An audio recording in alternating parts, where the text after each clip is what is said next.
dadku waxay u qaybsamaan 6 qaybood midkee tahay adiga waxaan kula wadaagayaa maanta qof walba oo aadana ah oo koonkani dushiisa ku nool waxa uu noqon karaa 6 qaybood oo aan sheegi doono midkood 6 qaybood marka aan dhameeyo kadib waxaan rabaa qof walba inuu fikirkiisa ku cabiro qaybta faala bixinta ama commentiga intaan aan kor ku soo sheegay midka uu yahay inta aan muuqaalka gudaha u galin waxaan ka codsanaynaa inaad like saarto muuqaalkani siina share garayso si uu u gaaro saaxiibo sida adigoo kale wanaagsan qodobka ugu horeeya qofka aanan lahayn wax yool ah ama hadaf uu ku dadaalo siduu u gaari lahaa oo haddaad weydiiso oo aad tidhaahdid maxaad doonaysaa oo kuu qorshaysan kugu jawaabaya garan maayo laakiin mar haddii aan noolahay igu filan qofkaas waa qof 2 qofka garanaya wuxuu doonayo yoolka ama hadafkiisa yaqaana laakiinse aanan garanaynin sidii uu ku gaari lahaa yoolkaasi welina aanan helin cid ku toosisa waddadii saxda ahayd uu ku gaari lahaa hadafkaasi qofkani kii aan hadafka lahayn ee hore waa uu ka sii liitaaba 3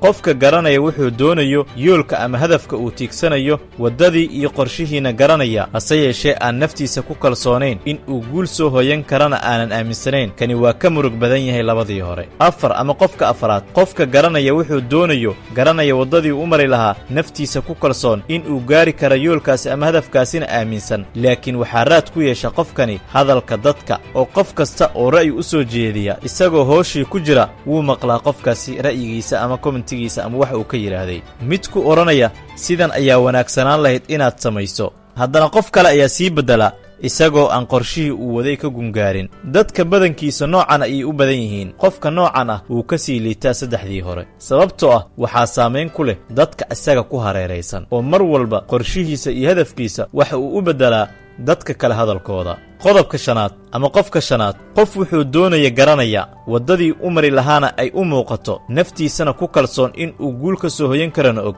dadkana aanan wax raad ah ku yeelan qorshihiisa ama hadafkiisa hase yeeshee fikirka wanaagsan uun ka qaata wixii dadka ay u sheegaan laakiin qofkani guul kasta uu gaaro isaga ayaa dib u burburiya hadduu dhaqaalo badan abuuro meel aana habboonayn ayuu ku baabi'iyaa markuu guusha ugu horraysa gaarana wuu iscajibiyaa kadibna wuu fashilmaa qofka 6aad qofka garanaya wuxuu doonayo waddadii u mari lahaana ay u muuqato naftiisana ku kalsoon iyo awoodda ilaahay uu siiyey inuu guul ka gaari karana aaminsan qorshihiisa dadkana warkooda wixii anfacaya uun ka qaata hadafkiisana aanan laga leexin karin guusha uu gaarana aysan caqabad ku naqan ee markuu hadafkii uu lahaa uu gaaro mid kale uun ka sii qaada ama mid kale u sii qalab qaata ilaahayna tala saarta qofkan ayaa ah kan guulaha gaara ku dayashadana mudan ogow guuldaro kasta oo ku soo food saarta guul ayaa ku xigta qof walba oo aadanaha annaga naga mid ah 6daas qofood midkood ayuu yahay midkee adiga tahay haddaba